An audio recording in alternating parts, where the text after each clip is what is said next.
Hey Doc, I'll miss taking your class next year, but I love being in it and I love talking to you. Thank you for being one of the best teachers at Rockhurst. Thank you, Doc. You were the toughest teacher, but you're one of the coolest and most unique teachers to talk to that I've had. I'll miss playing Pente and chess with you. Thanks, Doc, for a great 4 years. You've been a great teacher and a great role model of mine. Thank you. Hi, Doc. I just wanted to say congratulations on your retirement. I hope it's a happy and a good one, and thank you for teaching us. Hey Doc, I just wanted to take a moment to thank you for everything you've done for the Rockhurst community during your time here. You've taught us all so much, and having your class for 3 years and being in the Gardening of Philosophy Club with you truly has been one of the best experiences I've ever had at Rockhurst. So thank you so much for all you've done, and have a great retirement. Hey Doc, this is probably a little bit of a weird format to be speaking to you in, but I just want to say that I hope you have a great retirement, and I can't wait to go to Greece with you next summer. It's been an awesome past 3 years, I guess, because of that freshman year Latin, having you in class. And even though I may not be the greatest Greek student, it's still been a blast, and I've loved learning from you and just being around you. There's a lot to learn for sure. And I've loved our time in the Gardening and Philosophy Club as well. So thanks so much, Doc, and hope everything is well.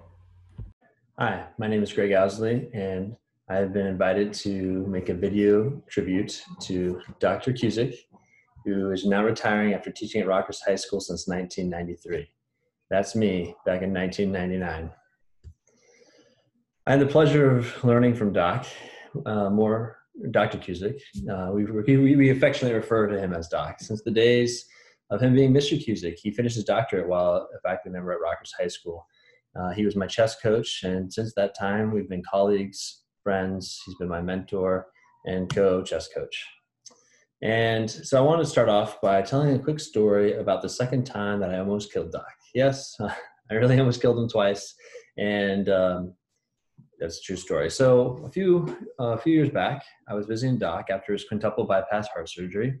He was giddy about showing me the video of his heart surgery on his iPad. And after showing me the video and laughing as if it were a comedy, he got down to more serious business and returned to the chessboard that I brought with me. During the game, the nurse interrupted our quiet contemplations with a concerned look. Apparently, Doc's strip was not looking too happy, and she suggested that the game was too much for his heart.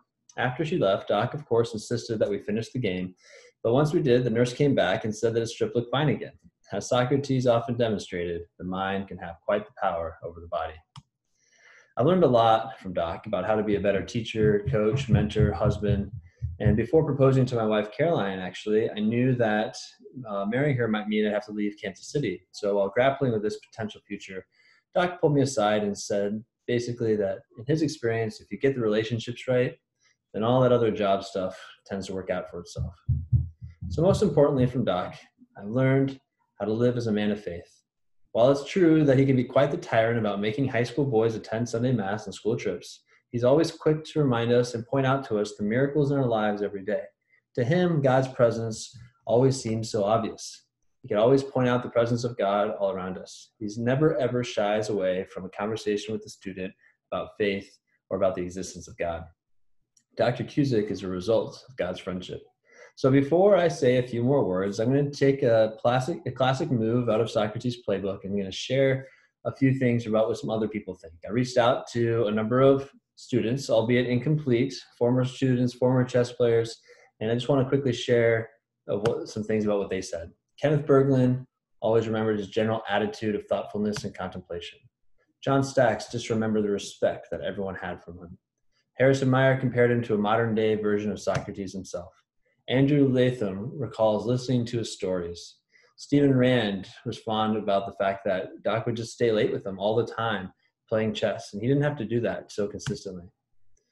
Philip Schapker, here's a little bit longer quotes, said that Dr. Cusick spent an unbelievable amount of time driving us across both the state and the nation for chess tournaments. And now I smile about and think of Doc every time I load up my own van full of chess players at 6 a.m. on Saturday as a first-year teacher. I am proud to carry on this mission and can only hope to be half as great a mentor for my own students as he was for me. Again, that was Philip Schapker. Evan Meyer was reminded about Doc always telling students that they had to have the courage to admit that they do not know. Alex Esposito recalled a story about how Doc taught him how to lose. And Doc, of course, made jokes about that. He's so used to losing in chess that didn't bother him at all.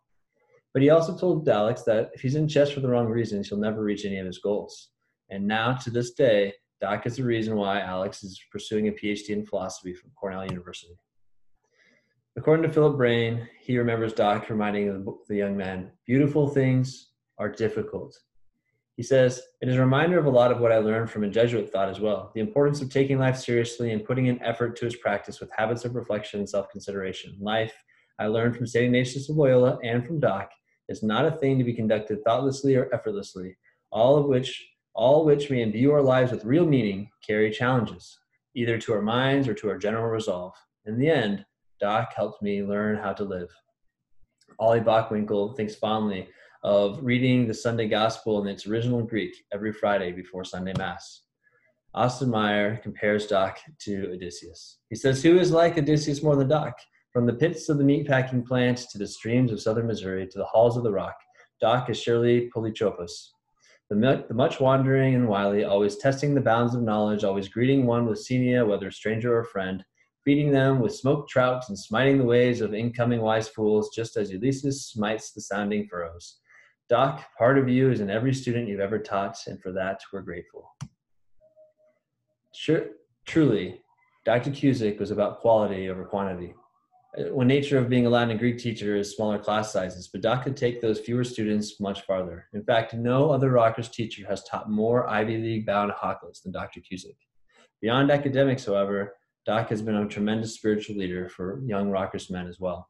Attending and often leading over about 20 Kairos retreats, Doc has helped over 700 students better love God, others, and themselves. Few people are aware of this, but Doc actually keeps a list of his former Kairos student leaders by his bedside so that he can remember them during his nightly prayers. He valued quality over quantity. Indeed, in my own trip to nationals, I remember us stopping. We were driving to Charlotte, and halfway we stopped in Tennessee to split the drive up into 2 days. And that morning, from some random motel in the middle of Tennessee, Doc agreed to go on a run for me. Pablo, also in this picture right there, joined us too. He actually turned around at the end of the parking lot. But Doc and I continued on this damp, foggy, perfect morning for a run. And we mostly just discussed leadership and life while going for a run. And it really put me in a great mindset for the tournament. Years later, Doc actually told me that he almost died that day on the run. No, seriously, he did, because he didn't tell me this, but he started feeling this heavy pressure in his chest that morning.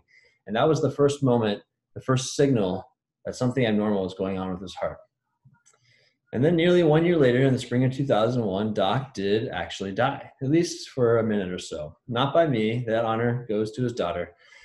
He dropped dead while dancing with her at St. Teresa's father-daughter dance. Fortunately, miraculously, doctors that happened to be there were able to resuscitate him, and other doctors, after going to the hospital, said it was a miracle that he retained all his brain functions, given the length of time he was out.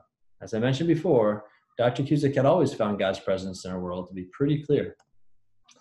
At the end of Plato's dialogue at the symposium, Socrates claims that the genius of comedy was the same as that of tragedy, and that the true artist in tragedy was an artist in comedy also.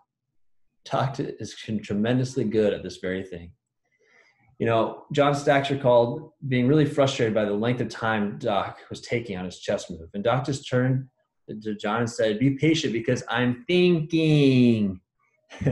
And then my friend Pablo remembered a time that after a long period of thinking, Doc enthusiastically grabbed his piece, slammed it on the board, yelling, "Check," only to realize that he accidentally checked his own king.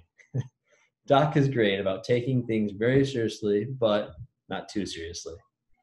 You know, I think of how Jesus befriended the outcasts and the sinners. He fought for them and he washed their feet. He took their lives seriously and formed serious relationships with them. He also, however, drank wine with them and broke bread with them. He laughed with them. For what is friendship without humor? Socrates, Plato, and Aristotle all paired tragedy and comedy together, as if they were two sides of the same coin. The memories I received from these past students represent the same, and you saw their serious love and their delightful humor. So how will we remember you, Doc? As that weird teacher who rode his bike to school every day, or the one who knew how to savor life? as the teacher who was pulling weeds in the garden next to the school's dumpster, or the man who cultivated the ground so that each student could grow to his full God-given potential.